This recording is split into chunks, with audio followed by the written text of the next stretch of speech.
பிரியமானவர்களே, இன்றைய வார்த்தை மத்தேயு 7ஆம் அதிகாரம் 12வது வசனம். மனுஷர் உங்களுக்கு எவைகளை செய்ய விரும்புகிறீர்களோ அவைகளை நீங்களும் அவர்களுக்கு செய்யுங்கள், இதுவே நியாயப்பிரமாணமும் தீர்க்க தரிசனங்களும் ஆம். பிரியமானவர்களே, இந்த ஒரு வேத பகுதி ராஜரீக பிரமாணம் என்று அழைக்கப்படுகிறது. இது இந்த வசனத்தின்படி நாம் நடக்கும்போது நியாயப்பிரமாணத்தை நிறைவேற்றுகிறவர்களாக இருக்கிறோம் என்றும் சொல்லப்படுகிறது. பிரியமானவர்களே, தேவன் நம்மிடத்தில் அன்பாய் இருந்தது போல மற்றவரிடத்திலும் நாம் அன்பாய் இருப்பதற்கு இந்த ஒரு வசனம் நம்மை நடத்துகிறது என்பதை நாம் மறந்துவிடக் கூடாது. கர்த்தருடைய பரிசுத்த நாமத்துக்கு மகிமை உண்டாவதாக. கர்த்தர் நல்லவர், அவருடைய கிருபை என்றும் உள்ளது.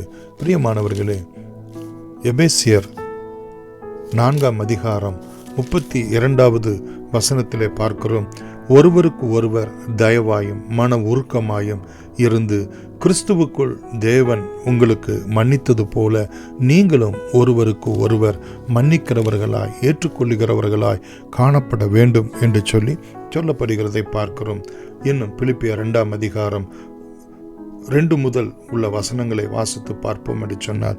இன்னும் 1 முதல் கூட உள்ள வசனங்கள் கிறிஸ்துவுக்குள் யாதொரு ஆறுதலும் அன்பினாலே யாதொரு தேறுதலும் ஆவியின் யாதொரு ஐக்கியமும் யாதொரு உருக்கமான பட்சமும் இரக்கங்களும் உண்டானால் நீங்கள் ஏக சிந்தையும் ஏக அன்பும் உள்ளவர்களாய் இருந்து இசைந்த ஆத்துமாக்களாய் ஒன்றையே சிந்தித்து என் சந்தோஷத்தை நிறைவாக்குங்கள். ஒன்றையும் வாதினாலாவது வீண் பெருமையினாலாவது செய்யாமல் மனத்தாழ்மையினாலே ஒருவரை ஒருவர் தங்களிலும் மேன்மையானவர்களாக எண்ணக்கடுவீர்கள்.